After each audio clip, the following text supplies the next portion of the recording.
أشهد أن لا إله إلا الله وحده لا شريك له وأشهد أن سيدنا محمدا عبده ورسوله اللهم صل وسلم وبارك على سيدنا محمد وعلى آله وصحبه أجمعين أما بعد أيها المؤمنون اتقوا الله أوصيكم وإياي بتقوى الله فقد فاز المتقون. Yang saya muliakan Fadilatul Imam Al-Mukarram, datang kuasa masjid, muslimin dan muslimat yang dirahmati Allah Subhanahu wa ta'ala. Di kesempatan masa yang ringkas ini, kita isi di antara tarawih kita sedikit peringatan. Tajuk yang diberi pada malam ini berkaitan sedekah. Sedekah sesuai dengan sahabat kita yang datang pada malam ini kenal dengan tajuk kita. Tuan-tuan muslimin dan muslimat yang dirahmati Allah, saya nak mulakan dengan satu kata-kata ulama. Dan kata-kata ni dia memberi kesan besar kepada kita. Kata ulama, di akhirat nanti orang yang sembahyang dia akan main dengan pahala sembahyang dia. Orang yang berjihad di jalan Allah, dia akan main dengan pahala jihad dia yang besar. Orang yang menuntut ilmu sampailah dia jadi alim, jadi ulama, dia akan main di akhirat esok dengan pahala dia duk cari ilmu sampai dia jadi alim, sampai dia mengajar orang. Orang yang bagi makan anak isteri dengan ikhlas, susah payah keluar cari nafkah, dia akan main dengan pahala tu. Bahkan orang yang puasa, macam kita duk puasa dalam bulan Ramadan ni, dia akan main dengan pahala puasa.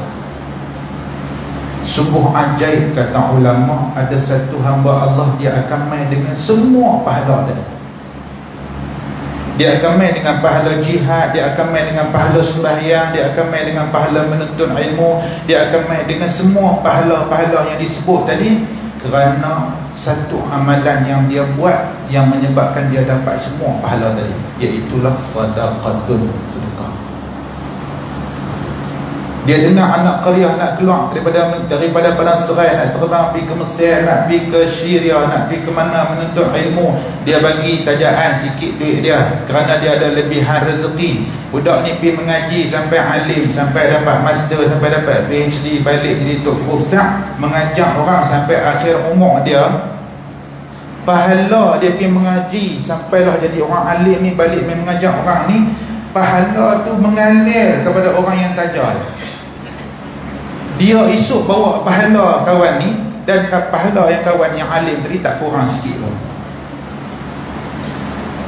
Ada 1000 orang puasa dalam satu qaryah, hari tu dia tajar iftar Ramadan, buka puasa dengan sikit lebihan harta yang Tuhan bagi dekat dia. Dia tajar jamu orang makan, dia boleh pahala 1000 orang, dan 1000 pahala orang tadi semua tak kurang sikit pun. Dia bawa pahala orang buka puasa, orang puasa.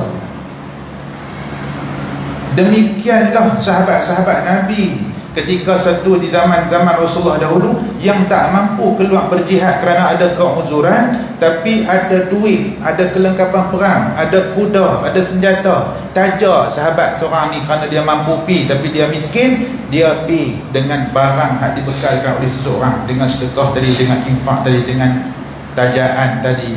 Kawan hak bagi harta dia, boleh pahala kawan hak pi jihad. Syahid pula kawan yang pergi jihad tu dengan harta hak dia bagi. Masya Allah, tabarakallah. Muslimin dan muslimat yang dirahmati Allah, kalau orang faham, ulama kata faham yang kata sedekah ni pahala dia macam tu, maka tak heran kita tengok Nabi SAW. Ummu Salamah radhiyallahu anha cerita, kata Ummu Salamah radhiyallahu anha, Nabi SAW pernah satu ketika dapat ke tangan Nabi ada 7 dinar emas, wang emas. Tapi duit emas yang Nabi dapat 7 dinar tu tak ada nak diagihkan lagi, tak ada nak diagih. Sampailah ke pagi esok, Nabi kata Ummu Salamah buka rucat besi. Kata Ummu Salamah radhiyallahu anha dalam hadis, Ya Rasulullah, sakit ke ya Rasulullah, muka nampak pucat sengit? Tak. Dia kata, aku tak boleh pikat 7 dinar mah tu ada dalam rumah kita ni lagi tak bagi kau. Itu Nabi SAW. Perkara sama yang dilaporkan oleh Aisyah radhiyallahu anha, cerita yang sama kata Aisyah, Rasulullah SAW kalau ada duit dinar yang diberi kepada Rasulullah untuk Nabi tak agih lagi, tak dah nak agih sampai keesokan harinya, tak tidur malam yang kata Rasulullah. Tuan-tuan muslimin dan muslimat dirahmati Allah, kata Aisyah radhiyallahu anha dalam hadis yang lain, satu ketika Nabi sembelih kambing kibas, sembelih dengan niat nak memberikan, nak sedekah dekat orang-orang susah. Bagi, kemudian Nabi panggil Aisyah, ya Aisyah, semua dah bagi ke? Kata Aisyah radhiyallahu anha, bagi dah semua, kecuali ada sikit di bahagian bahu, simpan apa nak makan kita. Tuan-tuan tengok apa respon Nabi SAW. Kata Rasulullah tak kata jangan simpan, tak. Rasulullah kata yang hak bagi tadi semua jadi pahala dah, kecuali hak bahagian bau sikit tu tak jadi pahala. Persepsi Rasulullah SAW terhadap ibadah yang nama dia sadaqatun ni, sedekah ni, kalau boleh nak bagi semua, seperti mana yang diceritakan oleh Umar radhiyallahu anhu. Sayyidina Umar cerita, satu hari main satu lelaki minta kepada Rasulullah, Rasulullah bagi, minta kali kedua bagi, minta kali ketiga bagi lagi. Hari keempat main minta lagi, Nabi kata tak ada apa dah nak bagi. Nabi kata, tapi kalau hang perlu sangat, pilah cari barang tu, hutang atas nama aku, nanti aku ada duit aku bayar. Maka tak heran ikon kepada dermawan ini adalah Rasulullah SAW. Satu contoh besar yang ditunjukkan oleh Nabi SAW. Tidak ada satu titik kecil pun yang kata hubud dunia kita susah nak buat. Hatta yang cakap ni, kita boleh bagi RM50 kerana kita ada RM50,000. Kita boleh bagi RM500 kerana kita ada RM500,000. Kita boleh bagi RM50,000 kerana kita ada RM5 juta, kerana kita ada kemampuan wang yang besar. Tapi Nabi tunjuk dermawan Nabi, ketika tak ada, ketika ada atau ketika tak ada, sama, tak ada beza. Itu ikon dermawan.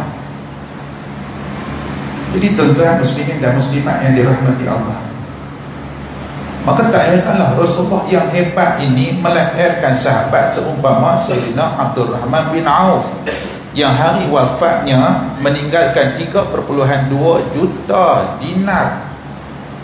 Ada 4 isteri, setiap isteri diwariskan 100,000 dinar mah. Tinggal 3.2 juta dinar.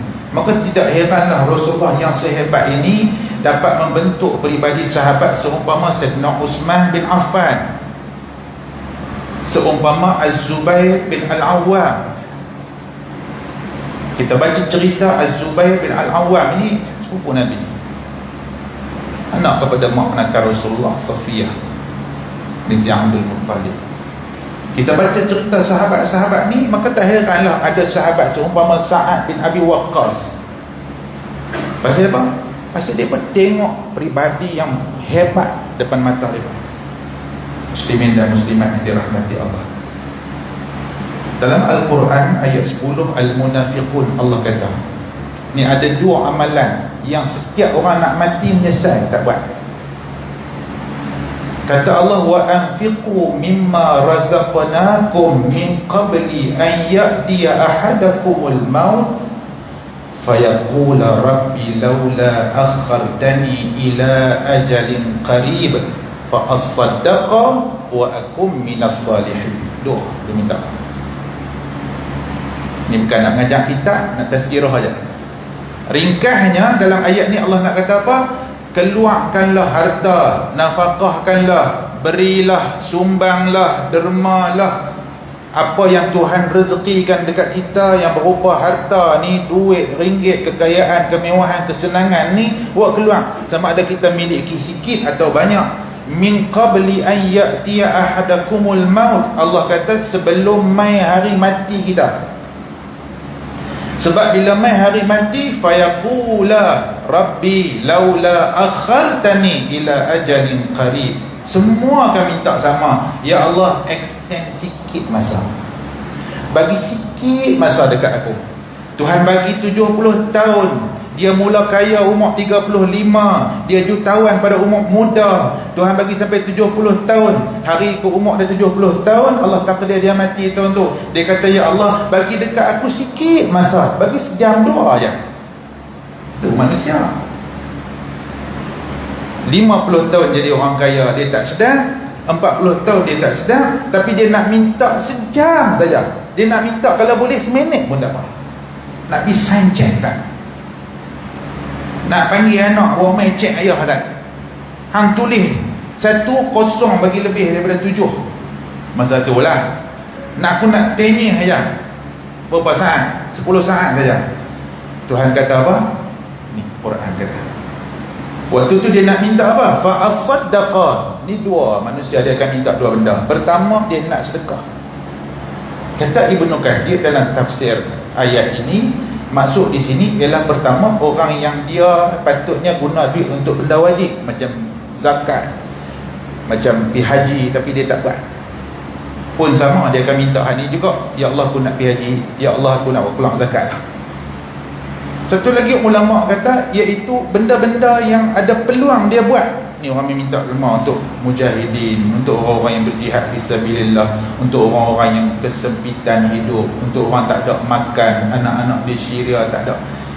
Tuan-tuan, ada orang kalau dia tak ada rasa sensitif langsung, ada something wrong dalam hati dia, ada masalah, dia kena check hati dia. Ada orang dia macam tu, apa pun tak peduli lah. Aku pun susah, PKP baru lepas ni, baru nak mula berniaga balik. Dia kira. Maka dekat nak mati, dia akan minta fa'as-saddaqa. Aku nak sedekah, aku nak derma, aku mula nak bagi dah. Wa akum minas salihin. Ya Allah, bagi masa sikit, aku nak jadi orang baik-baik, orang salih. Aku nak mismain, aku nak mengaji, aku nak jadi orang salih. Tuan muslimin dan muslimat yang dirahmati Allah, ayat lepas tu Allah kata apa? Tak ada guna dah. Satu masa yang banyak Tuhan bagi, kesempatan harta yang ada, tapi hang tak guna. Tuan-tuan, yang inilah yang menyebabkan Rasulullah muka jadi pucat, kerana ada 7 dinar dalam rumah Nabi semalam dan tak sempat diagihkan. Ketika Aisyah radhiyallahu anha kata kepada Rasulullah, tak sempat lagi 7 dinar tu nak bagi kat siapa, tak jumpa lagi fakir miskin. Nabi kata, kalaulah aku matilah, Nabi kata dalam hadis tu, kalaulah aku mati semalam ni, tak selamat Muhammad, dia kata. 7 dinar besar bagi Nabi SAW, lagi tak dikongsi dengan orang. Tuan muslimin dan muslimat yang dirahmati Allah, dalam sebuah hadis, ketika ditanya kepada Rasulullah, sedekah apa yang azam, yang agung, yang besar, yang dahsyat ni? Lah ada trending amat-amat dahsyat kan, hadis kita. Ayyus sadaqah a'zam, apa dia sedekah yang agung, yang hebat, yang amat dahsyat ni? Kita dengar Nabi sebut, anta saddaqah wa anta sahih syahih takhshal faqra wa ta'mal ghina. Ni Nabi kata, kalau ada 4 benda ni kat kita, sedekahlah lah. Pertama, yang kata sedekah yang azam ni, anta saddaqa wa anta sahih, dalam tubuh badan duk sihat lagi. Pasal apa Nabi kata sihat? Sebab sihat nak pakai duit banyak. Sebab kita sihat, rasa nak pergi Cameron Highland, nak melanjung pergi Sabah, nak pergi Langkawi, kan sihat kan? Nak memandu kereta pergi ke Kuala Lumpur, nak pergi ke sana, nak pergi ke sini. Tu waktu sihat. Waktu sakit boleh bagi, sebab rasa tak perlu duit tu. Aku pun dah terlantak dah, aku pun dah lumpuh dah, aku pun tak ada apa dah nak guna pun duit ni. Sebab tu Nabi kata, sedekah yang azam ni ialah kamu boleh bagi pada ketika badan duk sihat. Satu. Yang kedua, syahih, waktu rasa kedekut, berkira-kira nak bagi. Waktu tu Waktu ada kemampuan keuangan boleh bagi RM5. Kalau bagi 10 ni macam kira sikit. Waktu tu nama sedekah azam, besar. Waktu bagi 10 tu berasa lancar, tak ada masalah. Pasal apa? Pasal kemampuan keuangan kita besar. Tapi nak bagi 50 besar. Waktu 50 tu nama dia syahih. Waktu berasa kikir, waktu rasa ada kedekut sikit. Bukan tak mau bagi, tapi 20 pun besar dah. Lagu tu nampak tak? Nafsu kata 20 pun okey dah. Tapi bagi juga 50. Biar dia lebok rasa kedekut tu, biar dia hilang rasa gantung dunia tu. Pejam mata api bagi. Tak ada siapa tahu tuan-tuan. Allah je tahu. Waktu tuan-tuan bagi, waktu tuan-tuan sedekah, waktu tuan-tuan bohlan tabung orang nak buka puasa, waktu tuan-tuan bohlan tabung orang yang berjihad apa semua ni. Waktu tu siapa kata? Ada audit? Tak ada. Malaikat je ada audit kita. Waktu itulah mukadimah tersebut tadi. Tuan-tuan pi esok di akhirat insya-Allah taala bawa dengan pahala orang yang buka puasa tadi, bawa dengan pahala orang yang pergi menuntut ilmu, bawa dengan pahala sahabat-sahabat kita di Palestin, bawa semua. Tapi nak sampai ke situ mujahadah besar. Sebab waktu syahih tu susah. Betul, kita ni sungguh kan? Kemampuan keuangan kita besar, kita nak hulurkan 10, itu mudah bagi orang yang ada kemampuan duit besar. Tapi bagi orang yang ada sikit je duit, waktu dia nak bagi 10, nilai sama A dengan B, tapi B ini dia lebih besar di sisi Allah sedekah dia, kerana dia ada banyak tu ya, ataupun dia ada setengah daripada tu. Muslimin dan muslimat dirahmati Allah. Yang kedua, yang ketiga, sedekah yang azam ni takhshal faqra, waktu hang takut jadi fakir.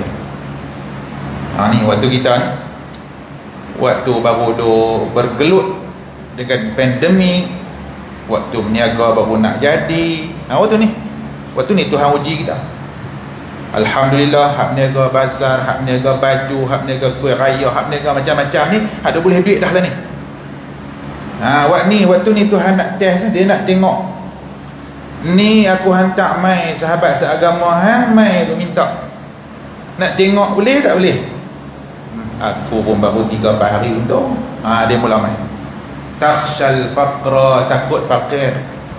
Waktu takut fakir itulah tuan-tuan lawan hawa nafsu kita. Bulan Ramadan ni ajak kita bakang hawa nafsu kita ni. Usahalah tuan-tuan bagi dalam keadaan orang tak tahu, itu lebih besar.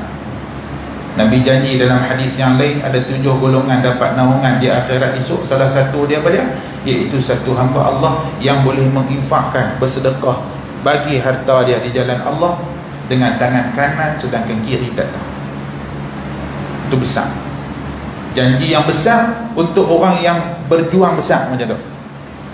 Susah nak buat tuan-tuan, bukan senang. Bolehkah kita nak bagi 10,000 orang tak tahu? Susah. Bukan tak boleh, kita bagi orang tahu boleh. Sedekah secara nyata ni pun boleh, asalkan kita boleh jaga tak riak, tak rasa apa semua. Tapi boleh duk sembunyi besar. Pasal apa? Pasal dia nak lawan tu kehendak dunia dia, kehendak nafsu dia. Muslimin dan muslimat yang dirahmati Allah. Yang keempat, sedekah yang azam ni bukan setakat waktu kita ni Nabi kata sihat, waktu kita takut, kita kedekut, waktu kita takut fakir, wa ta'mal ghina, iaitu waktu hang bercita-cita untuk jadi orang kaya satu hari nanti. Ada sini tak ada cerita jadi orang kaya? Jangan tanya lah. Dalam hati hangguk juga. Mengaji tasawuf, kita mengaji tasawuf sungguh cukuplah bunyi terani alhamdulillah lah kan. Daripada golongan yang sederhana lah ni, aku dah jadi golongan yang agak alhamdulillah selesa lah. Kerja pun dah lama dah, tak kaya pun tak apa, mulut aja kata cuba bagi kaya. Taubatlah ummah, tak mau saya mah. Tapi kalau Tuhan tak bagi, alhamdulillah, mungkin Tuhan tahu tak sesuai. Sahabat-sahabat Nabi, mereka ada cita-cita tu. Seumpama Abdul Rahman bin Auf itu mengejar cita-cita untuk memiliki itu. Kenapa? Kerana dia boleh bantu agama dan dia boleh bantu Islam. Kerana dia boleh menggerakkan dakwah, boleh menggerakkan jihad. Bukan sedikit kalau dia boleh meninggalkan waktu tu 1400 tahun lebih dulu, boleh tinggal dengan 3.2 juta dinar tu besar. Kalau tak ada jiwa besar, tak boleh jadi korporat, tak boleh. Mesti jiwa dia besar. Tapi dalam besarnya jiwa untuk memiliki kemewahan dan dunia ni semua, tapi dia boleh leborkan dengan satu perasaan apa? Ni sebab dia Rasulullah tunjuk contoh. Dia boleh leborkan perasaan hubbud dunia itu dengan meletakkan mati di antara dua mata, seperti mana Nabi ajak. Duk nampak akhirat saja. Muslimin dan muslimat yang dirahmati Allah. Lalu 20 minit dah. Akhir sekali tuan-tuan, dengan berkat Ramadan yang kita duk lalu ni, Allah ajak kita, Allah duk ajak kita. Ada harta banyak ke, ada duit ke, di siang hari kita tak boleh mengguna kenikmatan yang Tuhan bagi itu untuk penuhkan perut kita. Tuhan didik kita sepanjang hari dalam bulan Ramadan ni. Di siang hari dalam paket ada 50, yang B dia ada 10, yang C ada RM5. Semua sama, tak boleh guna untuk beli makan waktu tu, tak boleh. Betapa Islam ni nak mendidik kita dengan Ramadan yang main ni, sama-sama rasa susah dengan orang yang susah, sama-sama berkongsi apa yang Tuhan bagi kepada kita.